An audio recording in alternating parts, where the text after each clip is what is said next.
আসসালামু আলাইকুম রহমতুল্লাহি ওবরাকাতু। প্রিয় বন্ধুরা, আশা করি সকলে ভালো আছেন। ভিডিওটি দীর্ঘ 1 বছর পূর্বের করা।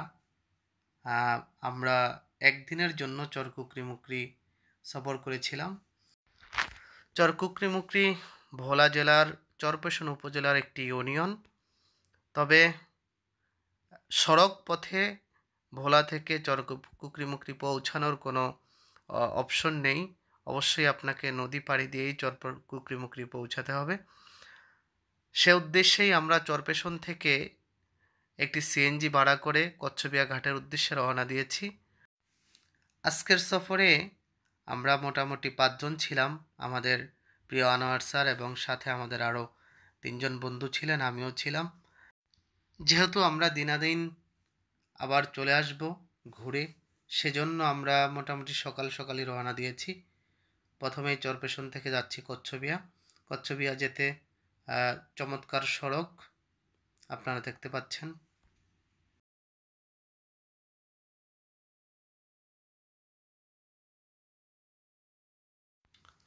দেখতে দেখতে আমরা কচ্ছবিয়া ঘাটে চলে এসেছি। এখান থেকে স্পিড বোটে আমরা যাব। এখান থেকে আপনারা স্পিড বোট এবং চাইলে ট্রলারেও যেতে পারবেন। তবে স্পিড বোটের ভাড়া 200 টাকা করে নিয়েছে। একটি সমস্যা হলো স্পিড বোটে সিটের বাহিরেও মোড়া মাঝখানে দিয়ে আরও মানুষ নেওয়া হয়, বাড়তি মানুষ নেওয়া হয়। সাইজও অবশ্যই একটু বড়, তবে দূরত্ব হিসেবে এবং মানুষ নেওয়ার সিস্টেম হিসেবে ভাড়াটা একটু বেশি, 200 টাকা করে। এখান থেকে যেতে বেশি একটা সময় লাগে না। তবুও যেহেতু আমাদের সময় কম, আমরা আবার ফিরবো, সে উদ্দেশ্যে আমরা মোটামুটি রওনা দিয়েছি স্পিড বোটে করে। আমাদের যাত্রা নদীপথের শুরু হয়েছে।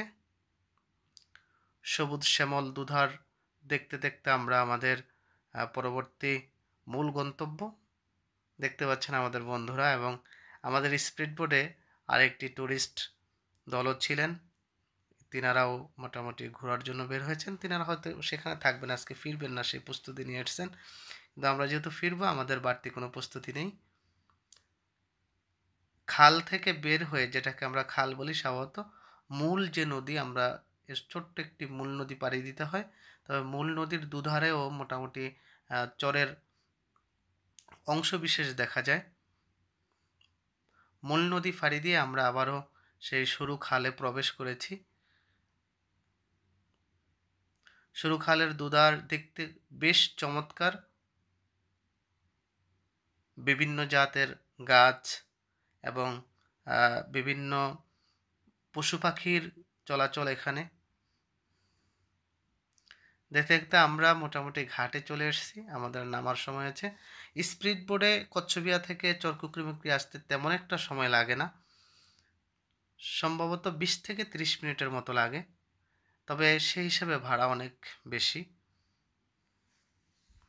সবাই স্পিড বোট থেকে নামতেছে।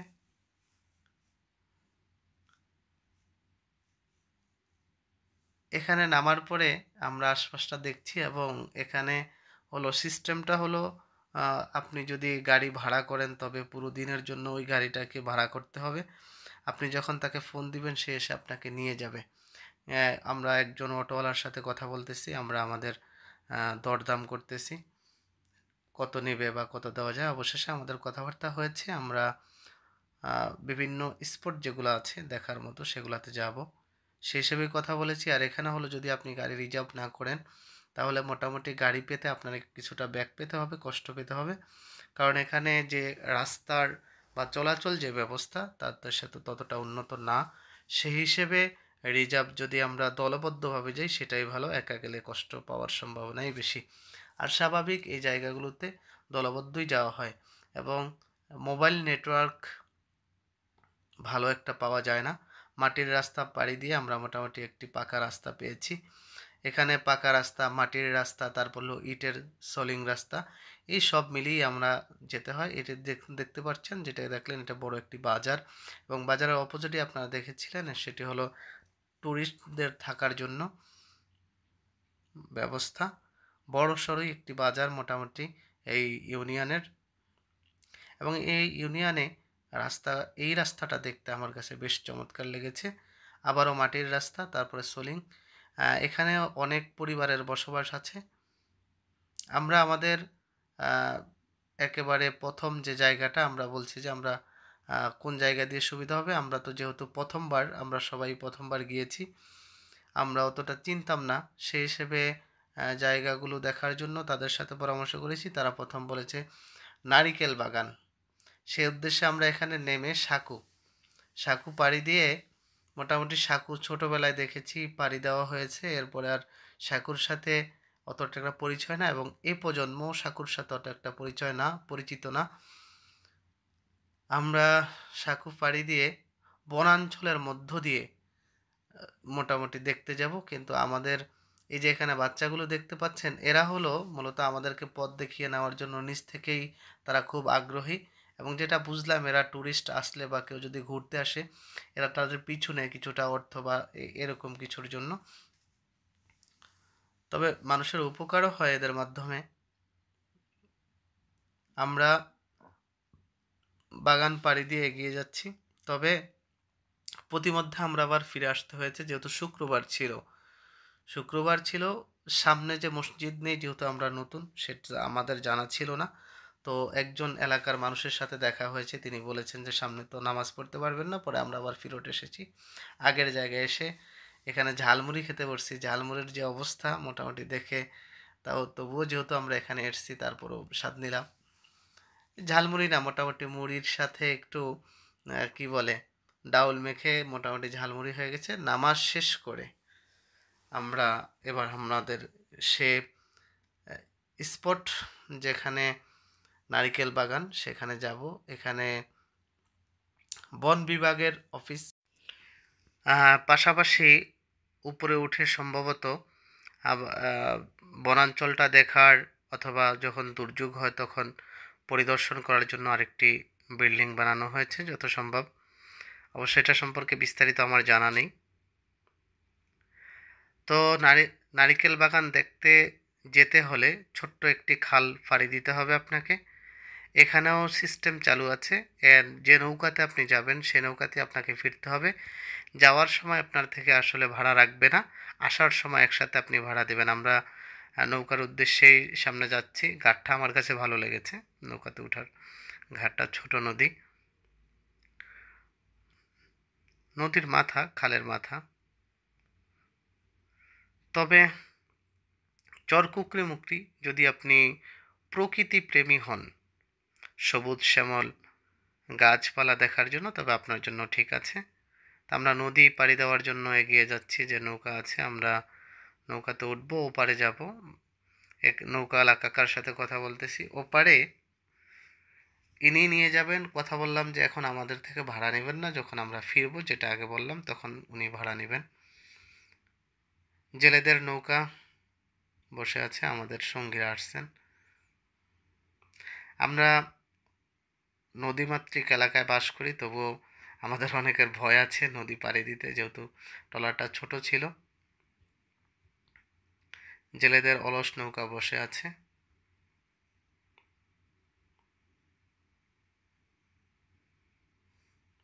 অবশেষে আমরা এই পারে আসলাম। এপারে নেমেও তাও আবার সেই সবুজ শ্যামল বনাঞ্চল পাড়ি দিয়ে আমরা আমাদের কাঙ্ক্ষিত জায়গায় রওনা দিয়েছি। যেহেতু দুপুর হয়েছে নামাজ শেষ করেছি, আমরা খাওয়া দাওয়া করতে হবে। সেখানে একটি হোটেল আছে, সেখানে আমরা খাওয়া দাওয়া করব। খাওয়া দাওয়া শেষ করেছি, এরপরে চা খাচ্ছি। আমরা এই হোটেলটাই খাওয়া দাওয়া করেছিলাম। এখানে একটাই হোটেল আছে, আমরা আর পাইনি।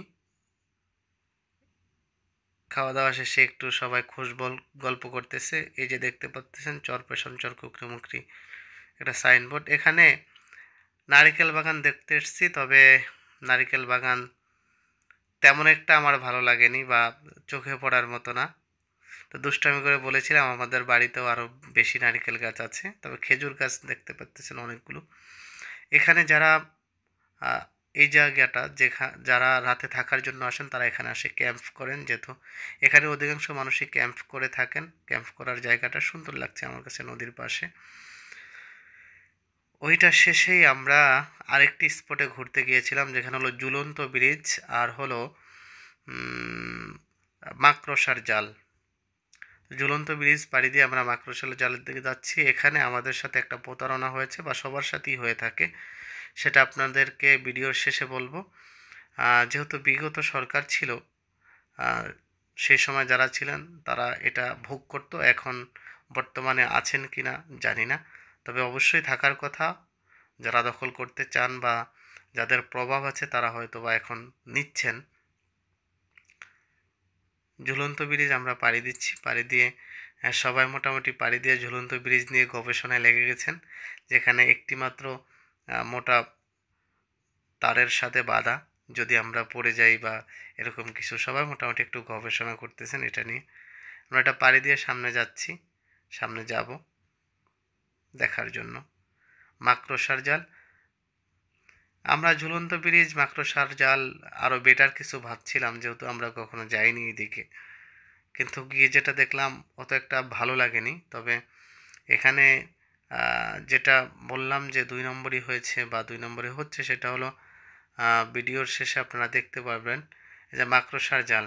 আপনি উঠেন বা না উঠেন, এখানে প্রবেশ করলেই আপনাকে টাকা দিতে হবে। সেটা কত পরিমাণ ভিডিওর শেষের দিকে আপনাদেরকে জানাবো। আমরা নিরাপত্তার কথা চিন্তা করে সবাই উঠিনি এখানে। আমাদের স্যার উঠছেন। ওখান থেকে বের হয়ে আমরা আমাদের অটো চালকের সাথে পরামর্শ করলাম। বলল যে সামনে একটা জায়গা আছে নদীর পাড়, ওখান থেকে যদি আপনাদের ভাগ্য ভালো হয় আপনারা ট্রলার পেতে পারেন। যাওয়ার জন্য আমরা চলে যাব। আর অত ঘোরার মতো কিছু নেই এখানে। রাস্তাগুলোও ভালো লাগে, চারপাশে সবুজ। তো সে উদ্দেশ্যে সেখানে যাচ্ছি। যদি ভাগ্য ভালো ট্রলার পাই, আমরা এই যে চলে এসেছি, তাহলে যেতে পারবো। নাহলে আমাদেরকে সে পূর্বের জায়গায় যেতে হবে। আপনাদেরকে যেই দুর্নীতির কথা বললাম, এই যে আমার হাতে দেখতে পাচ্ছেন একটি কাগজ। ওই যে আমরা মাকড়সার জাল দেখতে গিয়েছিলাম, সেখানে আপনাকে গেলেই ২০ টাকা করে দিতে হবে জনপ্রতি। আপনি উঠেন বা না উঠেন, এটাকে আপনি এক প্রকার চাঁদাবাজি বলতে পারেন। যে পরিমাণ কসের জন্য বা যে পরিমাণ পরিদর্শনের জন্য ২০ টাকা নেওয়া হয়, এখানে তার আমার কাছে মনে হয় যে ৫ ডবল নেওয়া হচ্ছে। মোটামুটি ৫ টাকা নিলে একটু সীমাবদ্ধতার মধ্যেই থাকতো। এই যে পাখিরা নদীর ওপাশে, পাখিদের বিচরণ। ওই পাশটাও বনাঞ্চল, নদীটা পেরোলে ওই পাশেও আপনি চমৎকার সবুজ শ্যামল পরিবেশ দেখতে পাবেন। আমরা এখানে এসে কোনো ট্রলারের দেখা পাইনি, সূর্য ডুবো ডুবো অবস্থা। সেজন্য আমরা আবার ফিরে যাচ্ছি আমাদের প্রথম যে ঘাট দিয়ে আমরা এসেছিলাম সেখান থেকে আমরা ভোলার উদ্দেশ্যে যাত্রা করব ইনশাআল্লাহ। একদিনের সফরে বনাঞ্চল দেখার জন্য যথেষ্ট। যদি আপনি ক্যাম্প করতে চান, থাকতে চান, তাহলে থাকতে পারবেন। পরিবেশের মধ্যে ভালো লাগবে। আমরা আমাদের ভোলার উদ্দেশ্যে রওনা করেছি। আজকে এ পর্যন্ত। সবাই ভালো থাকবেন। দেখা হবে পরবর্তী কোনো ভিডিওতে। আসসালামু আলাইকুম ওয়া রাহমাতুল্লাহি ওয়া বারাকাতুহু।